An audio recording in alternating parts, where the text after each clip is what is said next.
నమస్కారం అండి. నేను నెల్లూరు సౌత్ ట్రాఫిక్ ఆర్ఎస్ఐనండి.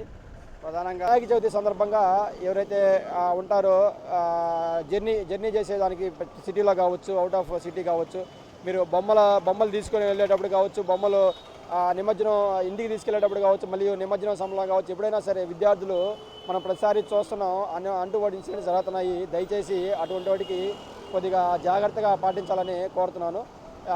ఇప్పుడు రేపు వినాయక చవితి ఉంది కాబట్టి ఏం చేస్తారంటే వచ్చేస్తారు, మన టౌన్లోకి వచ్చి బొమ్మలు తీసుకుపోవాలనో, లేకపోతే ఏదో బట్టలు తీసుకుపోవాలనో, లేకపోతే ఏదో వేరే వేరే వేరే రీజన్స్తో వస్తారు. దయచేసి వచ్చినప్పుడు డ్రింక్ చేసి వెహికల్స్ నడవద్దు. దయచేసి డ్రింక్ చేసి నడవద్దు. టూ వీలర్స్ ఎవరైతే ఉన్నారో వాళ్ళు హెల్మెట్ పెట్టుకొని డ్రైవ్ చేయండి. అలాగే కార్లు కావచ్చు, ఆటోలు కావచ్చు, ఏదైనా సరే దయచేసి అందరికీ విన్నపం ఏంటంటే డ్రింక్ చేసి డ్రైవ్ చేయొద్దు. పండగ టైము మరి ముఖ్యంగా నెల్లూరు సిటీలో ఏదైతే ఫ్లోటింగ్ ఎక్కువ ఉంటుంది. ఫ్లోటింగ్ ఎక్కువ ఉంటుంది కాబట్టి వినాయక చవితి ఫెస్టివల్ సందర్భంగా మీరు జాగ్రత్తగా వచ్చి వెళ్ళాలి. ఏదైనా మీరు బట్టలు షాపింగ్ చేసుకోండి, లేకపోతే బొమ్మలు తీసుకోండి, లేకపోతే బొమ్మలు కొనుక్కోండి, లేకపోతే ఏదైనా చేయండి, కానీ దయచేసి జాగ్రత్త అనేది పాటించండి.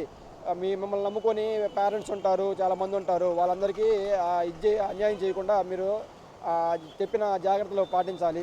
దయచేసి చెప్పినవన్నీ పాటించండి. వచ్చి మీరు ఏదైతే బట్టలు కొనుక్కోవాలనుకున్నారో, లేకపోతే ఏదైనా షాపింగ్ చేయాలనుకున్నా, తదితర ఏదైతే మీరు అనుకుంటున్నారో వచ్చి జాగ్రత్తగా చేసేయాలండి. మరి ముఖ్యంగా పిల్లలు ఏంటంటే ఫెస్టివల్ కాబట్టి పిల్లలు సెలవు ఇచ్చినప్పుడు ఇంట్లో వాళ్ళ పేరెంట్స్తో మారం చేసి బండి టూ వీలర్ తీసుకువెళ్తారు. 18 years బిలో ఉన్న వాళ్ళు కూడా రీసెంట్గా చూస్తున్నాం, లైసెన్స్ లేకుండా కూడా తోలుతున్నారు. మరి ముఖ్యంగా ఇది పండగ సీజన్ కాబట్టి ఇటువంటి బిజీ ఏరియాస్ కొన్ని ఉంటాయి. ఆ ఏరియాస్లో పిల్లల్ని పంపించేటప్పుడు మీరు 1-2 సార్లు ఆలోచించాలి. బైక్ ఇచ్చేటప్పుడు, స్కూటీ కావచ్చు, ఏదైనా బైక్ ఇచ్చేటప్పుడు 1-2 సార్లు ఆలోచించాలి. క్రౌడ్ ఎక్కువ ఉంటుంది. పిల్లలకి జాగ్రత్త మీరు ఇంట్లో సూచనలు చేయాలి. మరియు మీరు ఇంకోటి ఏంటంటే మీ పిల్లోడు బయటికి వెళ్తాడంటే హెల్మెట్ అనేది కంపల్సరీ మీ పిల్లోడికి మీరే ప్రోత్సహించి ధరించే విధంగా చూడండి.